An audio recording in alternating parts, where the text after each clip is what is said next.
పరిశుద్ధ నామమునకు మహిమ కలుగునుగాక. క్రీస్తునందు ప్రియ దేవుని బిడ్డలారా, ప్రభువైన యేసు క్రీస్తు పరిశుద్ధ నామంలో మీ అందరికీ ఈ ఉదయకాల శుభములు తెలియచేయచ్చు ఉన్నాను. ఈ దినమంతయు మీకు మీ కుటుంబానికి దీవెనకరముగాను ఆశీర్వాదకరముగాను దేవుడు అనుగ్రహించాలని మీ కొరకై ప్రార్థిస్తూ ఉన్నాను. నేటి దినము కొరకు ఏర్పాటు చేయబడిన దేవుని వాక్యము లూకా సువార్త 1వ అధ్యాయం 30-31 వచనాలు. దూత మరియా, భయపడకుము, దేవుని వలన నీవు కృప పొందితివి. ఇదిగో, నీవు గర్భము ధరించి కుమారుని కని ఆయనకు యేసు అను పేరు పెట్టుదువు. ప్రియులారా, నేటి దినం కొరకు ఏర్పాటు చేయబడిన ధ్యానాంశము ప్రభువు దాసురాలు. ప్రియులారా, లోక రక్షకునికి జన్మ ఇచ్చుటకు మరియా దేవుడు ఎన్నుకున్న పాత్ర. ఆమె దేవుని కుమారుని తన గర్భములో మోయుటకు ఆధిక్యత పొందుకుంది. ఎలిజబెత్తు ఈ విధంగా ఆమెను గురించి ప్రకటించింది: స్త్రీలలో నీవు ఆశీర్వదింపబడిన దానవు. ప్రియులరా, నిశ్చయముగా ప్రభు తల్లిగా స్త్రీలందరికంటే ఎక్కువగా మరియా ఆశీర్వదింపబడింది. భూమిపై యేసుక్రీస్తుకు సన్నిహితముగా మరియ కంటే ఎక్కువగా ఏ మానవ మాతృడు లేడు. దేవుని చిత్తానికి ఆమె విధేయత, అంగీకారము వలన ఆమె కుమారుని ఇహలోక జీవితములో పాలుపంపులు పొందే విశిష్టమైన వరం ఆమెకు దక్కింది. దేవుని బిడలారా, మోషే ధర్మశాస్త్రము అమలులో ఉన్న ఆ కాలంలో దూత ఆజ్ఞకు అవును అని చెప్పడం కన్యకు ఏమంత సులభం కాదు. అయినప్పటికీ ఆమె దేవుని చిత్తానికి తలవంచింది.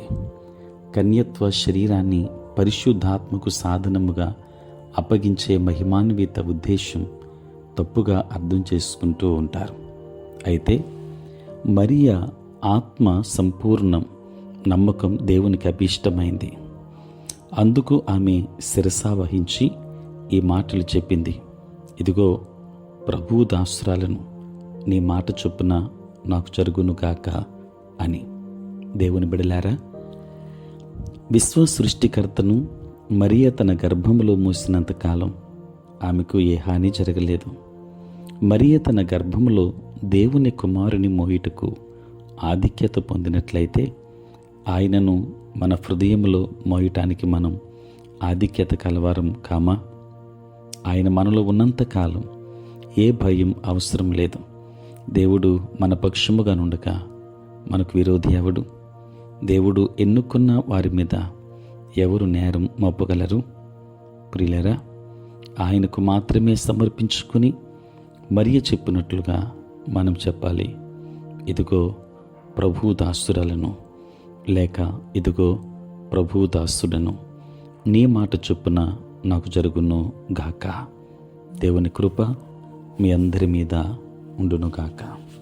ప్రార్థన. పరిశుద్ధుడైన తండ్రి, ప్రేమ కలిగిన ప్రభువా, మీ పరిశుద్ధ నామమునకై వందనాలు, స్తోత్రాలు చెల్లిస్తున్నాం నాయన. రాత్రంతయు కాపాడి సంరక్షించి సుఖనిద్రను దయచేసి మా జీవితంలో మరి యొక్క నూతన దినమును మీరు మాకు అనుగ్రహించినందులకే స్తోత్రాలు. ప్రభువా, ఈ దినమంతా కూడా మీ సన్నిధి మాతో ఉంచండి. మీ ప్రసన్నత మాకు దయచేయండి. మా ప్రతి బలహీనత నుండి విడుదల దయచేయండి. దేవా, నేటి మా పనులలో, ప్రయాణములలో, పరిచర్య అంతటిలో మీరే తోడుగా ఉండండి తండ్రి. యేసయ్యా, నీకు స్తోత్రాలు. ప్రభువా, నీ సేవ పరిచర్య చేయుచున్న ప్రతి సేవకుని దీవించండి. చదువుకుంటున్న బిడ్డలకు మీరు తోడుగా ఉండండి.